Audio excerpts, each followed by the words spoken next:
Hello, my name is Esmeralda, and today I'll be speaking in regards to the social workers and the homeless crisis assistance. Now, have you been driving by the side of the road and you see a tent lined up or a couple of tents? Or driven under a bridge and you see an individual laying down on a mattress? Or a family laying down on a mattress? So it could be family in those tents. However, most don't give it a second thought.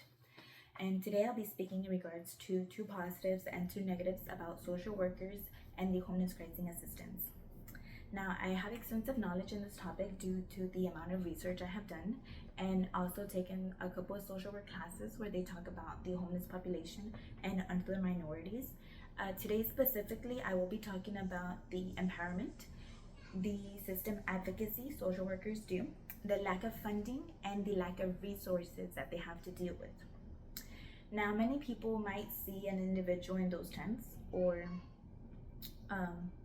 a couple. However, they don't think about who that person was, who that person might be. That person could have been a veteran that fought for a country for many years. That individual could be struggling from a mental illness. That individual might just be just like you or me that fall into financial hardship, unable to keep up with the cost of a house, a car, groceries, utilities. Now, one positive thing that social workers can do is empower the individual. Now, I do have a case example of a woman group from Lee J.A.N. Hudson. This group was called Successful Women, originally the Successful Women's Group. However, one of the members thought that that wasn't good enough. They thought that they had more to give to this world. So they decided on just Successful Women for all homeless women. Now, there was a social worker in the case. At the time that I read it, it had been going on for 2 years. The woman that started originally had actually gone to become successful themselves.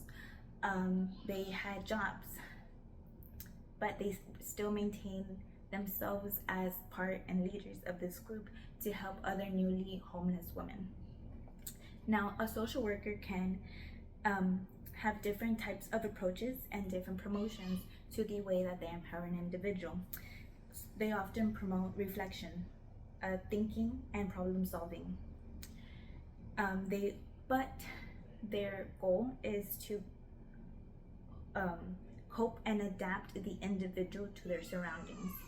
Now, a good person in environment can lead to problem solving, high self-esteem, and self-direction. Now, empowering the individual is just one of the ways to help. However, if you want to help on a societal level, then you need to advocate for system change. Now, on Pebble and Street, this was a social work agency created in 1975 by Joe Chrysler. It mainly emphasizes an empowerment as well as empowering the people that experience poverty, homelessness, and hunger.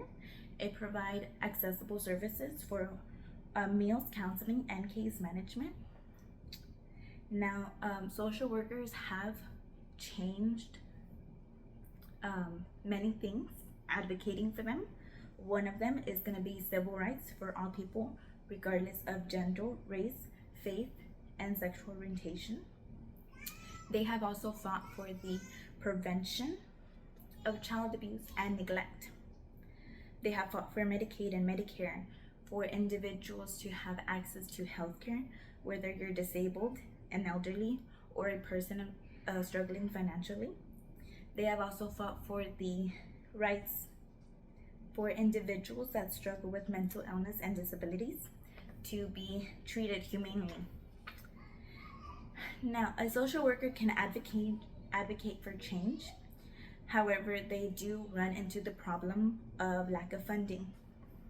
Now, this is from Maggie P. Johnson, S. and Wood, 2019.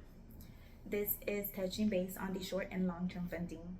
Increased investments are required for short and long-term. A way that they're fighting for short-term is because of emergency housing and food.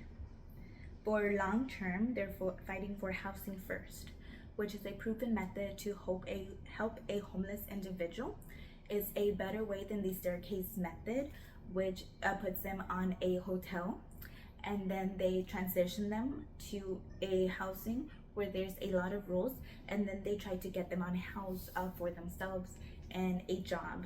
However, the housing first is the proven method to work. Now there's also cross-sector funding issue, which is trying to get funds released from health, criminal justice, and other sectors. These funds come from the government, nonprofits, business, and grants. But there's also an issue with getting the funds released, trying to get more funds. Now, funds being available for programs and grants are very limited. In addition, there's the scarcity of resources. Now, this is going to be from State of Homelessness 2024.